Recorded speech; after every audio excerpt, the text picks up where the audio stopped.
Berbincang-bincang tentang apa? Tentu saja tentang sukses wawancara kerja. Oke.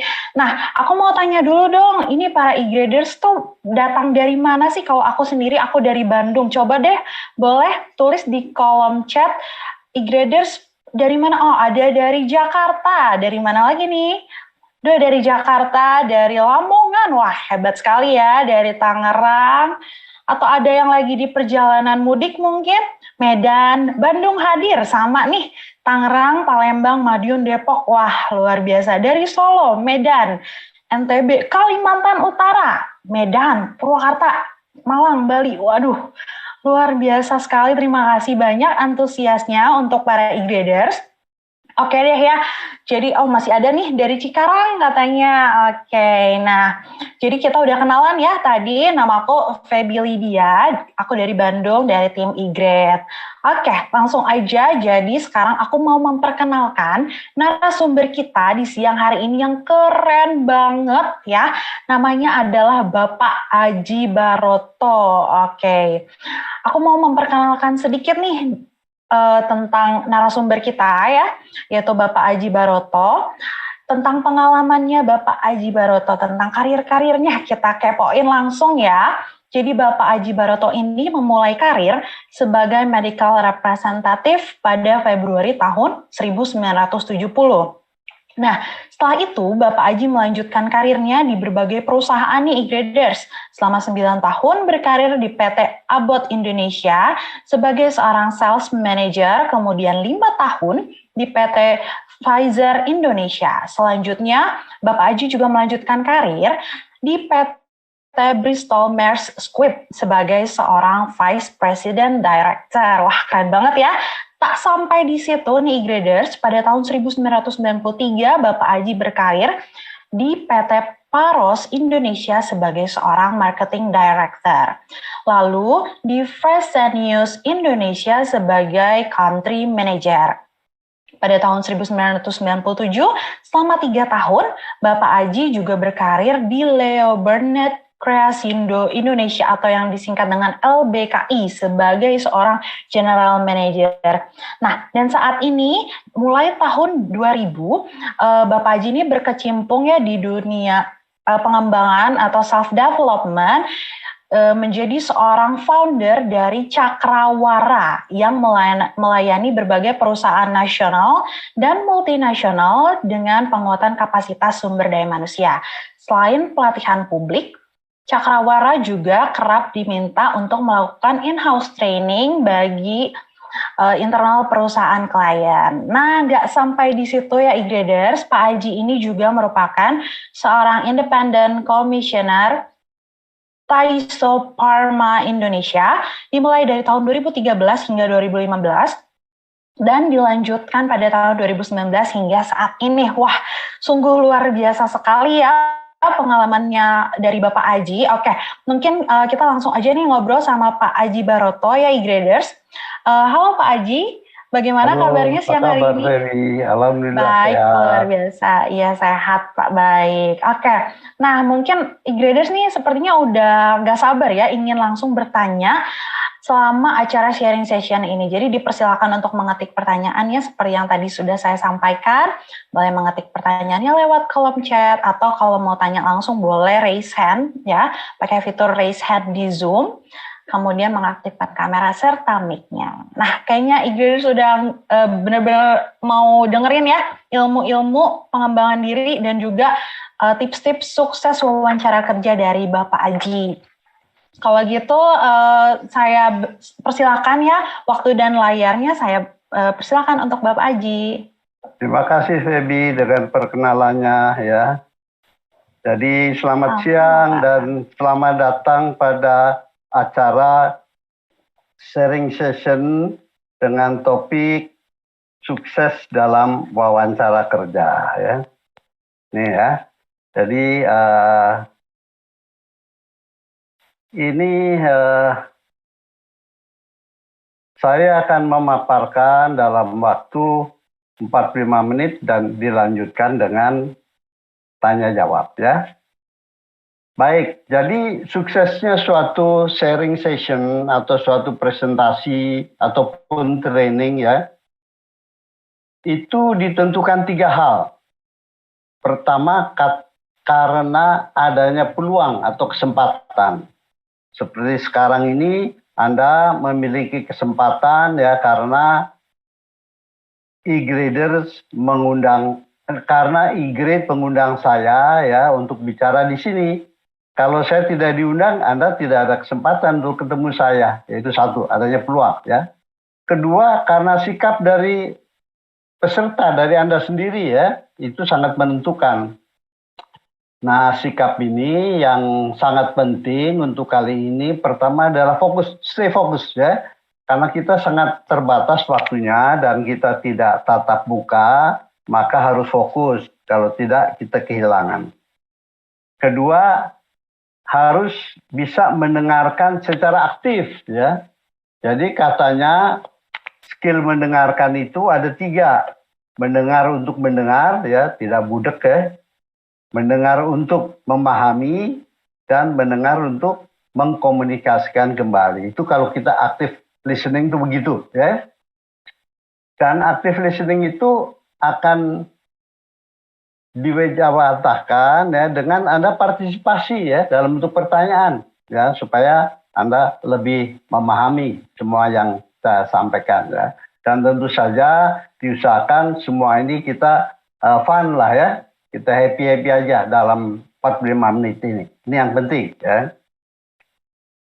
Ini tadi sudah dibahas oleh Feby. Jadi saya ini selama 30 tahun sudah ribuan orang yang saya wawancara.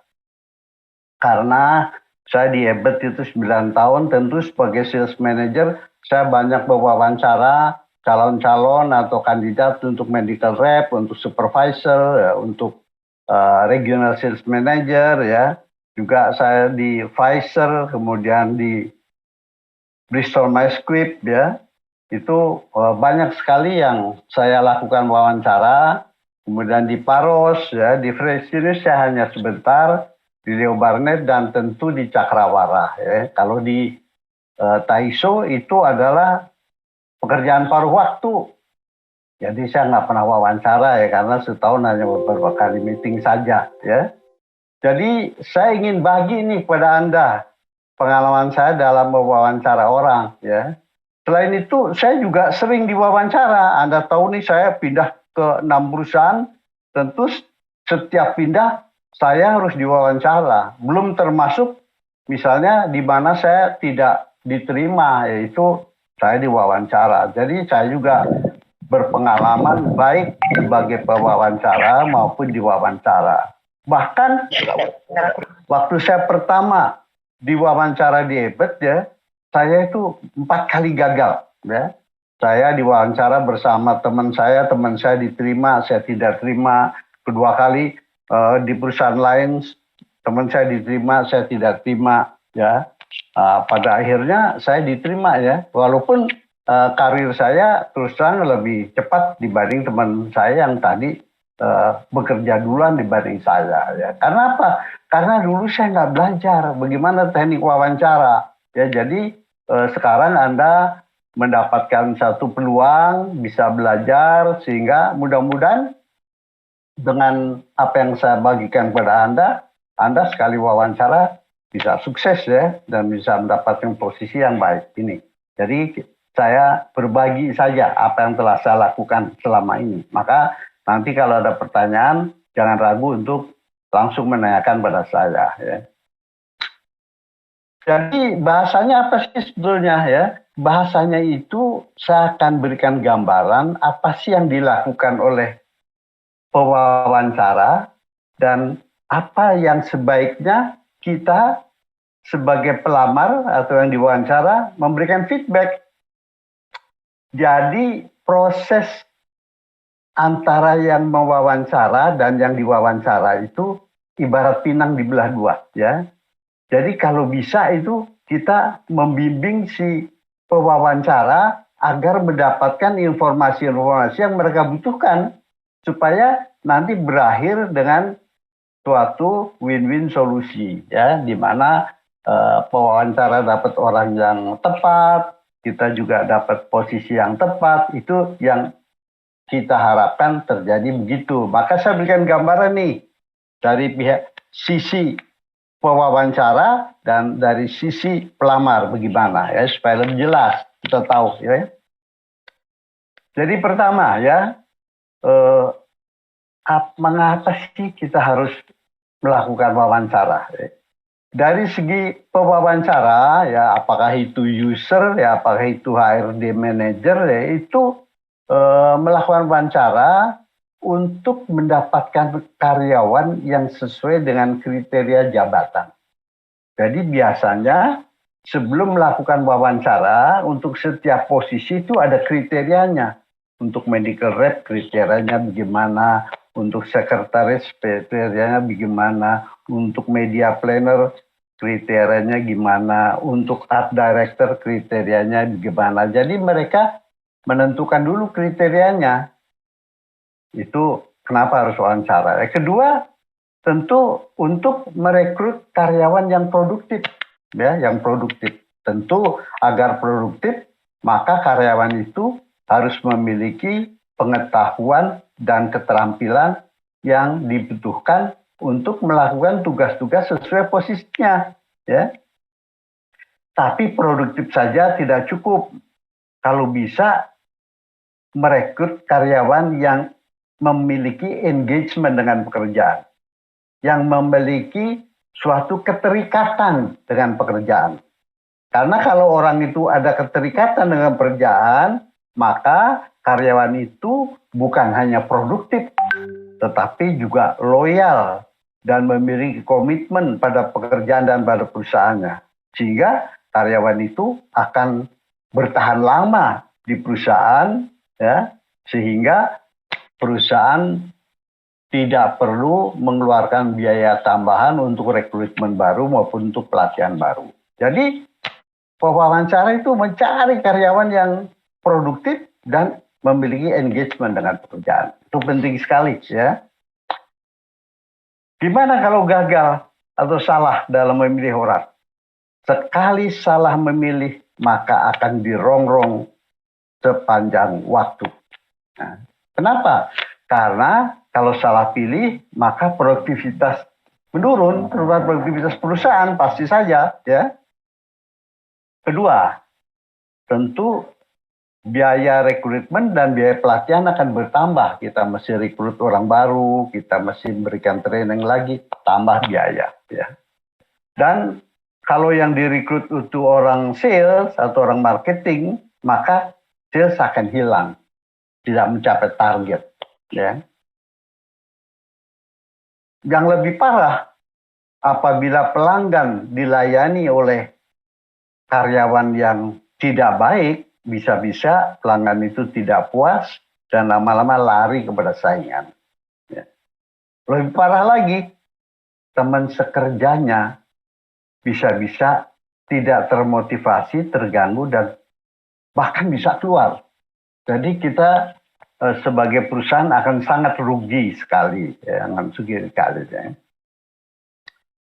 Ini dari segi pewawancara. Bagaimana dari segi kita? Tentu kita ingin mendapatkan suatu posisi, ya, yang memang cocok dengan bakat dan kepribadian atau personality kita. Tentu tidak setiap saat kita mendapatkan posisi yang cocok dengan bakat kita, ya. Tapi ingat, bakat itu wow.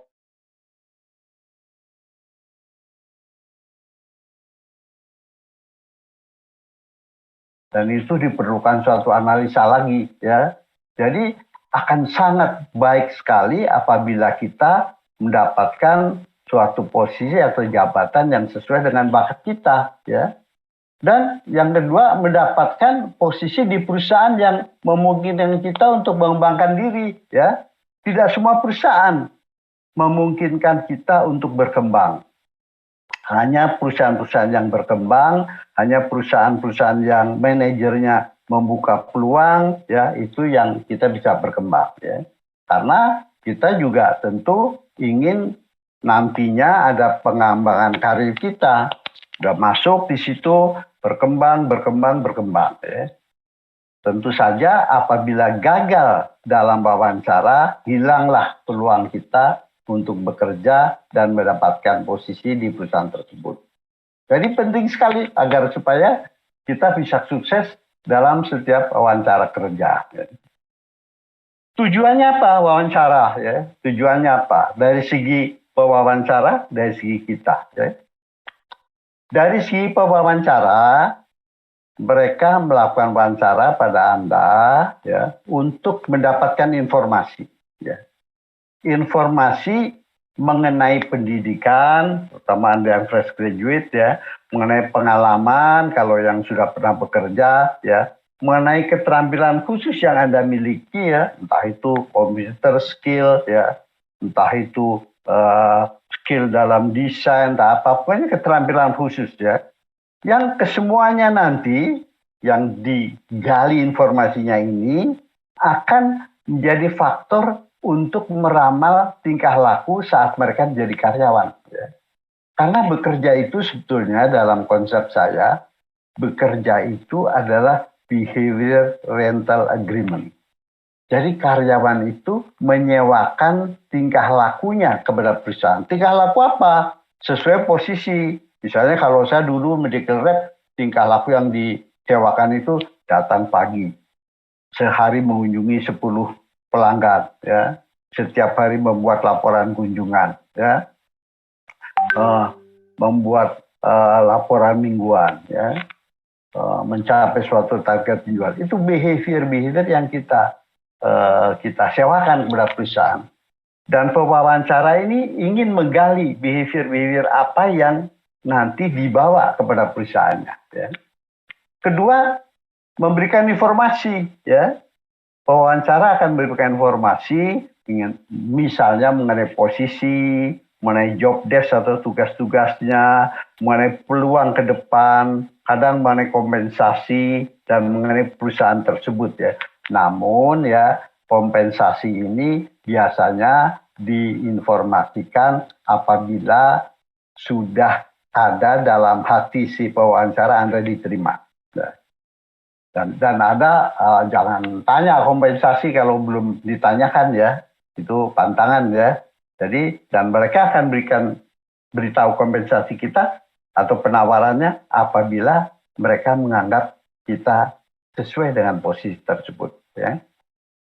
Yang ketiga, tujuannya membangun goodwill ya, atau membangun suatu nama baik. Ya, nama baik atau kesan atau image dari perusahaan maupun dari pewawancaranya. Kenapa perlu ya? Wawancara, wah galak-galak begini. Nggak boleh ya. Kenapa? Karena mungkin saja calon ini bagus tapi karena kebutuhannya sedikit kita tolak. Ya. Dan pada saat ada mundurkan diri, kita ingin calon ini kita rekrut.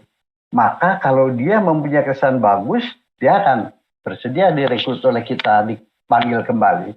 Tapi apabila kesannya jelek, image-nya jelek, wah parah ini yang wawancara atau parah perusahaannya, maka dia lebih baik bekerja di tempat lain. Ya. Ini dari segi si pewawancara. Dari segi pelamar gimana? Kalau tadi mendapatkan informasi, kita yang pertama membangun impresi. Impresi pertama dan citra diri, ya. Citra diri, self image, ya. Self image itu biasanya didefinisikan ya sebagai kesan seseorang atas pengetahuan kita, keterampilan kita, perilaku kita, ya, penampilan dan komunikasi kita yang ditangkap oleh orang lain, ya. Tuh ya, jadi self image itu bukan hanya penampilan, tapi pengetahuannya. Bisa juga orang wah penampilannya keren, tapi waktu diajakin ngomong lepotan, ya kan? Pengetahuannya apa, ya kan? Jadi ini, apabila kita sebagai pelamar bisa memiliki impresi pertama yang baik dan citra diri yang baik, most probably ya di atas 60% Anda udah diterima. Nah, karena apa? Karena begitu Anda masuk, si recruiter ini bertanya, pantas nggak orang ini kerja dengan saya? Pantas nggak orang ini bekerja untuk saya? Pantas nggak orang ini membawakan produk-produk perusahaan saya? Pantas nggak orang ini mewakili perusahaan? Ya, itu yang ada dalam benak pewawancara. Dan kalau Anda memberikan kesan yang baik, oh saya pantas, orang ini pantas, itu Anda sudah diidentifikasi oleh pewawancara Anda tuh bagus. Ya. Tuh, maka penting sekali membangun impresi pertama dan membangun citra diri di hadapan pewawancara. Kedua, memberikan informasi, ya. Kan tadi pewawancara mengumpulkan informasi, mendapatkan, kita memberikan informasi mengenai pendidikan kita, ya. Kita tuh jurusannya apa, IPK-nya berapa, segala macam, ya. Kalau sudah pengalaman, tentu mengenai pengalaman, mengenai keterampilan, ya, juga mengenai kegiatan ekstrakurikuler atau kegiatan sosial kita, ya, itu penting, ya, hobi kita apa, karena setiap jabatan kadang-kadang memerlukan suatu keterampilan atau kegiatan ekstrakurikuler yang nanti bermanfaat untuk posisi dia.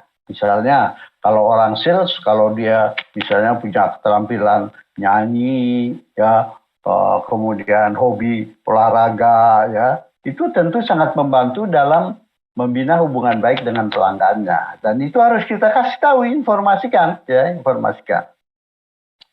Ketiga adalah sama, membangun kesan yang baik, ya. Jadi kita tetap bukan sekedar sopan santun, tapi membangun kesan yang baik. Mana tahu sekarang saya tidak terima, nanti ada posisi dan saya akan dipanggil.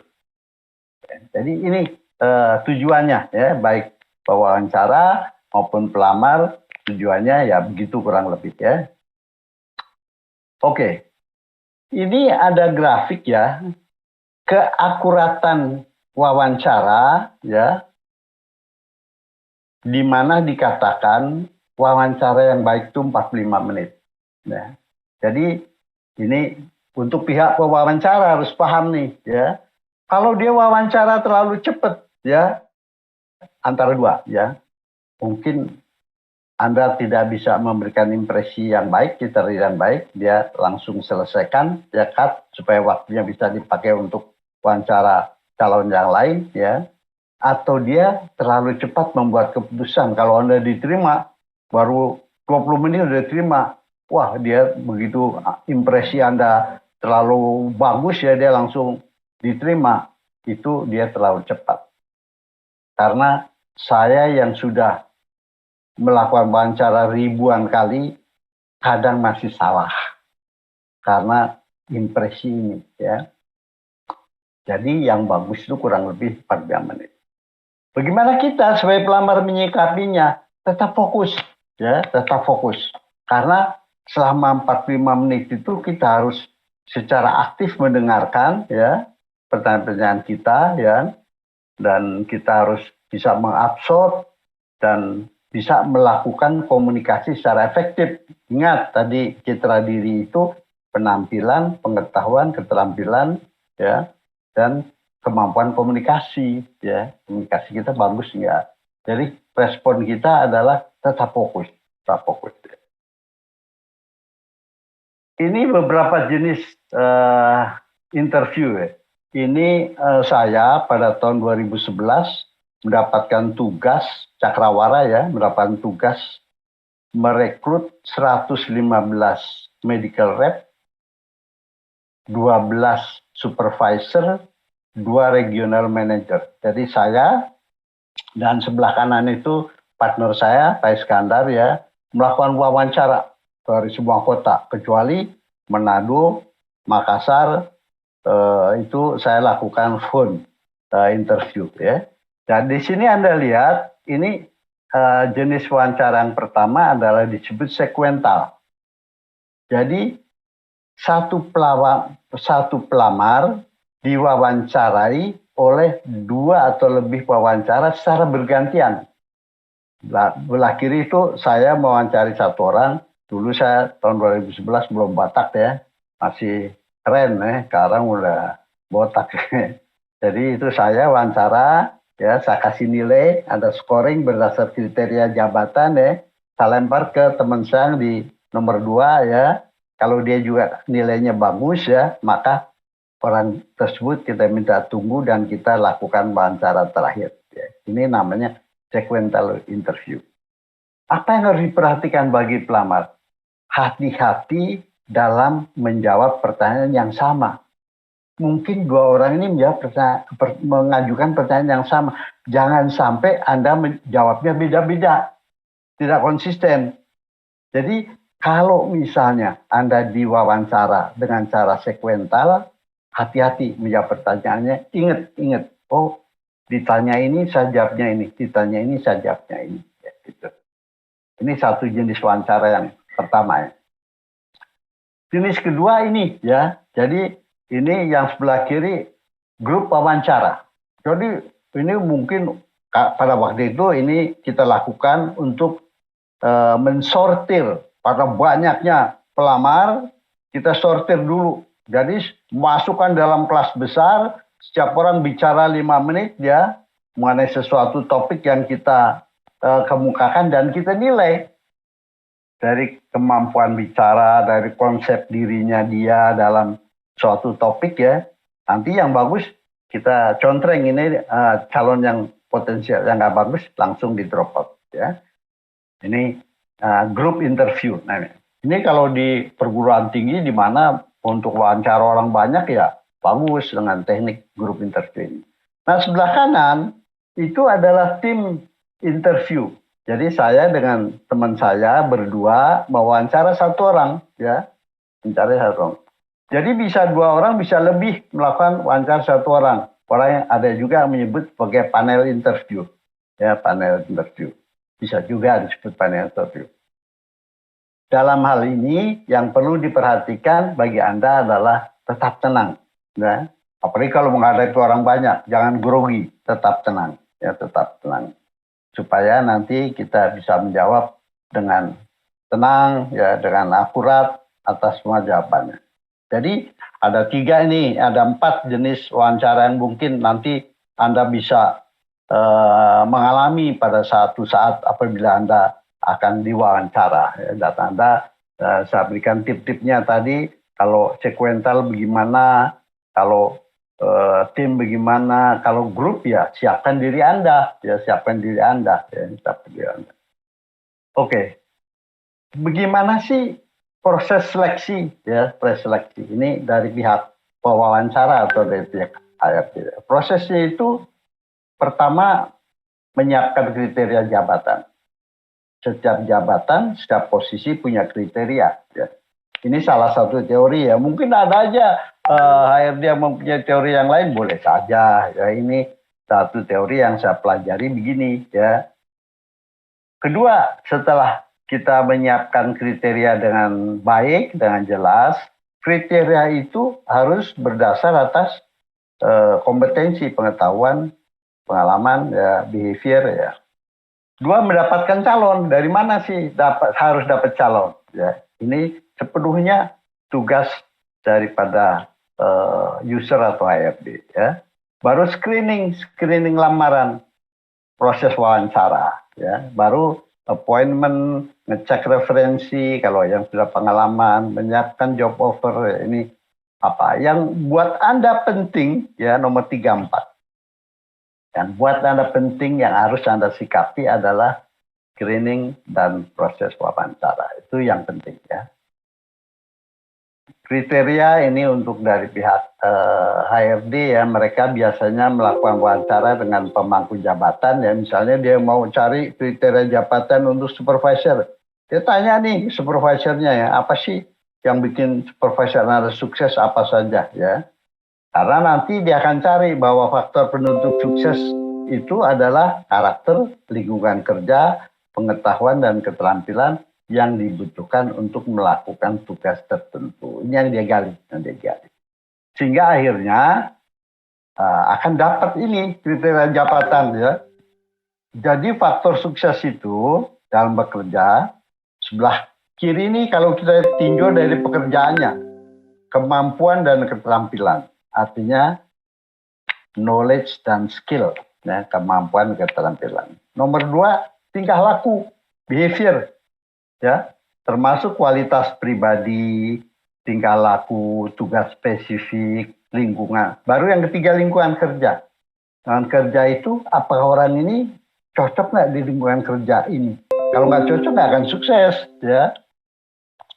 Nah, ini diterjemahkan bagi calon karyawan. Nomor 1 itu disebut can do factor. Apa sih yang bisa dapat saya lakukan? Can do, ya. Yang nomor 2 itu will do factor, ya. Motivasi dan sebagainya. Yang nomor 3 fit factor. Fit nggak, ya, dengan posisi tersebut. Fit ini tadi terkait dengan engagement, ya, keterikatan dengan suatu pekerjaan, ya. Saya mungkin memiliki can do factor yang bagus, skill knowledge, will do faktornya bagus, tapi kalau saya tidak cocok, tidak fit dengan lingkungan tersebut, apa lingkungan pekerjaan atau lingkungan kantor, saya tidak akan sukses. Saya tidak akan sukses, ya. Jadi maka kadang-kadang dalam memilih pekerjaan kita juga harus mempertimbangkan apa pekerjaan tersebut fit nggak dengan kita. Bagi perusahaan mencari orang yang fit supaya ada engagement. Bagi kita mencari fit supaya kita bisa berkembang, bisa berkembang. Saya dulu punya adik ya, seorang engineer ya, dan dia bilang, Mas saya mau jadi sales engineer, sudah diterima dia. Nggak sampai masa percobaan dia keluar. Dia bilang, waduh, kerjaannya nunggu mau ketemu customer nunggu, ini nunggu. Nggak bisa, nggak cocok dia, ya. Orang yang mau jadi orang sales harus cocok dengan lingkungan sales. Kerjaannya itu beda dengan orang di kantor, ya. Kerjaannya tuh di lapangan, ya. Kadang nunggu, kesepian, nggak bisa nanya, ya. Itu beda. Jadi kalau setiap posisi harus dicari fit nggak dengan posisi tersebut. Jangan hanya melihat can do factor dan will do factor. Maka perlu juga ada, kalau perlu, yang tadi saya bilang, penelitian bakat, ya. Dari penelitian bakat. Supaya kita bisa tahu fit apa enggak. Ini yang kita akan digali oleh perusahaan, dan kita menyajikan informasi kepada perusahaan, ya, kepada perusahaan. Oke. Jadi info yang akan digali dari calon karyawan dari can do factor, will do factor, dan fit factor. Dari can do factor itu adalah pengalaman kerja, pendidikan, pengalaman tentu kalau yang sudah pengalaman, ya, keterampilan teknis, ya, keterampilan teknis dalam pekerjaan, keterampilan komunikasi, training khusus yang pernah diikuti, ya. Mungkin Anda sebagai mahasiswa juga pernah ikut training khusus, ya. Makin banyak Anda ikut pada waktu mahasiswa, makin bermanfaat nantinya. Ini digali nih, ya. Sedangkan will do factor itu motivasinya, minatnya, tujuannya, ya, drive dan energinya. Jadi ada stamina digali, ya, tapi juga ada yang daya tahannya, ya, dan yang juga perlu adalah orang itu bisa diandalkan, ya. Nah, fit factor orientasi pada tim, ya, kemandirian. Kalau saya mencari tenaga sales yang akan saya tempatkan di luar kota, ya, maka kemandirian itu penting.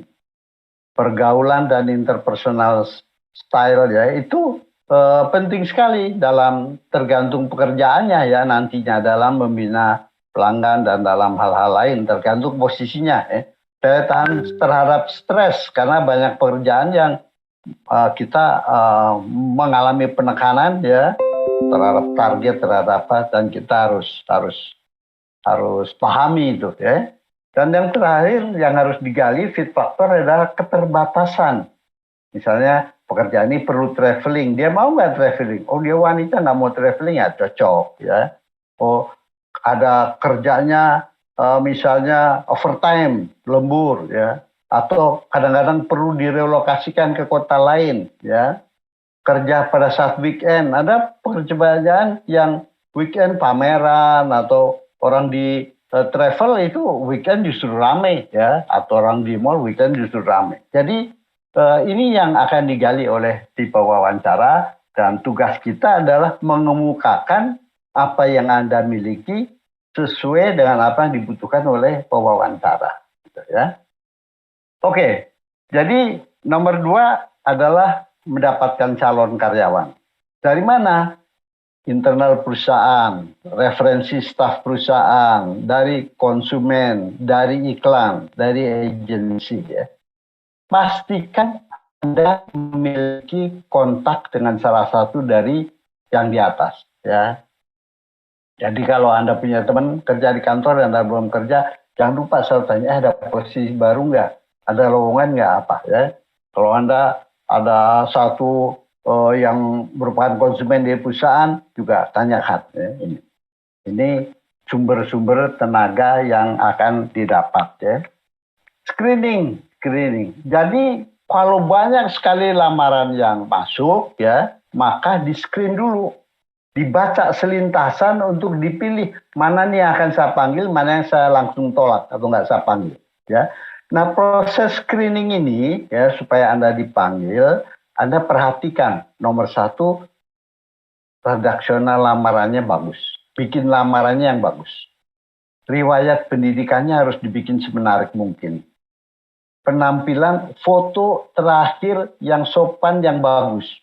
Jangan dikirim foto yang udah berapa tahun lalu, rambutnya gondrong apa jangan ya. Karena langsung di screening langsung Anda ditolak ya.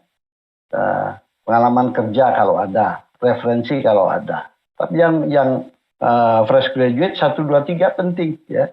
Jadi siapkan lamaran yang sebaik mungkin agar agar Anda itu dipanggil ya. Nah, gimana lamaran yang baik itu ya? Lamaran itu adalah perkenalan awal Anda terhadap HRD. Ya. Jadi lamaran itu perkenalan awal. Maka siapkan sebaik mungkin dengan benar dan semenarik mungkin. Ya. 2, gimana caranya? Paling atas tanggal, bawahnya nama penerima dan jabatan. Dengan alamat yang benar. Jangan sampai salah nama, jabatan, alamat. Ya, nomor 2. Ya. Nomor 3, salam. Ya. Sebutkan dari mana Anda mendapatkan informasi. Misalnya, saya berdasar atas iklan yang saya baca di Harian Kompas sekian. Ya. Pertama ini saya melamar pada posisi ini. Jadi, kasih tahu ya. Informasi seorang teman yang bekerja di perusahaan Bapak, saya mendengar ada lowongan posisi ini di perusahaan Bapak. Sebutkan ya. Kalimatnya harus ringkas, jelas, sopan dan mudah dipahami ya. Juga cek persyaratan, nanti Anda kaitkan ya. Misalnya persyaratannya pendidikannya dari komunikasi, sebut di pendidikan saya lulusan S1 komunikasi di universitas ini dengan IPK sekian, sebutin. Supaya dia begitu baca tuh ya, satu halaman udah tahu ya. Kalau misalnya lamarannya badannya sehat, punya SIM ya, sebutin. Pada saat ini saya berbadan sehat dengan keterangan dokter dan memiliki SIM C. Dikaitkan ya. Lampirannya itu biodata ya dan foto terakhir. Baru menutup lamaran dengan terima kasih dan mengundang untuk supaya Anda dipanggil ya. Misalnya dengan ini saya mengucapkan terima kasih dan saya menunggu panggilan selanjutnya dari Bapak dan Ibu. Lalu saya sangat berminat sekali dengan posisi ini, sehingga saya menunggu Bapak, panggilan dari Bapak untuk Bapak interview. Sebelumnya saya ucapkan banyak terima kasih. Ini kira-kira ya. Jadi lamaran tuh harus menarik ya. Baru CV ya. CV juga sebaiknya ringkas ya. Pendidikan yang terakhir aja, jangan pendidikan SD 6 tahun SMP, nggak usah ya. Itu semua adanya di lampiran. CV 1 halaman cukup. Saya yang pengalaman saya begitu banyak, kalau bikin CV 1 halaman. Nah, yang mudah dibaca ya. Sebutkan kekuatan kita ya, yaitu kualifikasi utama. Sebutkan seminar dan keterampilan khusus, hobi dan kegiatan ekstra, pengalaman kerja kalau ada. Ya. Kurang lebih ini nih bentuk CV-nya ya. Jadi CV Haji Baroto Education terakhir aja. Email, mobile address, sebelah kanan kalau perlu deh. Kalau di perusahaan asing tuh kadang-kadang nggak perlu, tapi kalau perlu date, place of birth, marital status, single, married dengan 1 anak, married 2 anak, religion ya.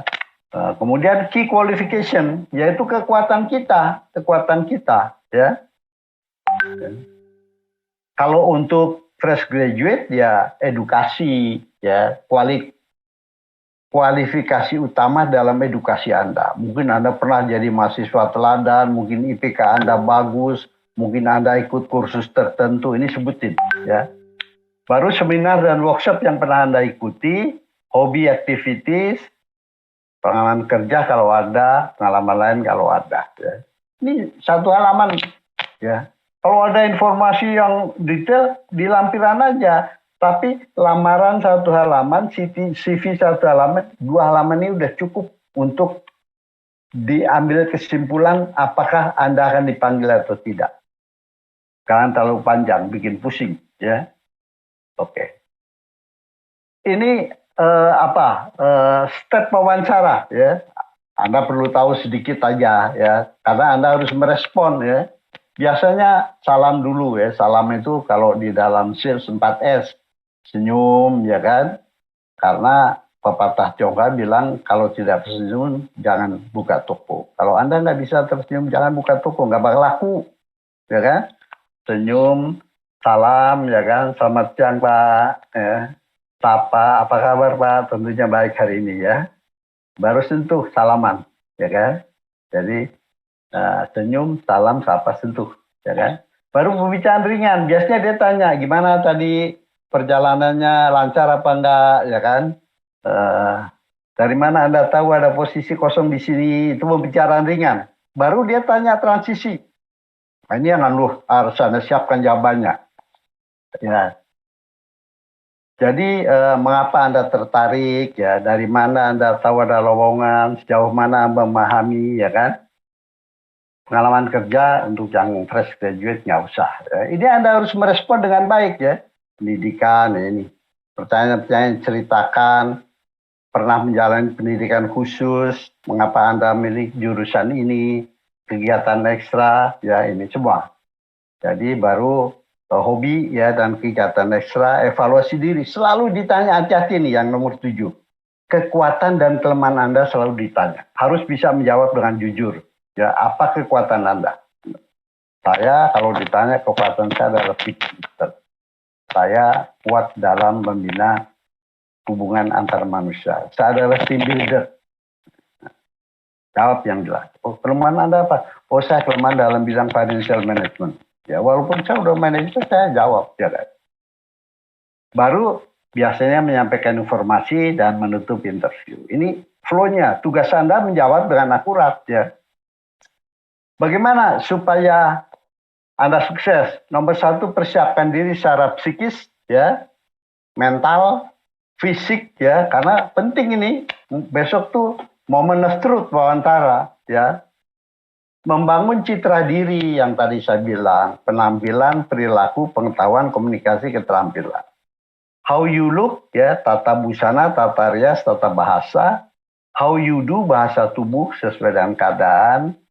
what you say dan how you say, ya, itu menggambarkan komunikasi dan pengetahuan Anda, dan suara Anda, volume, vokal, intonasi, semua. Ya, ini, ya.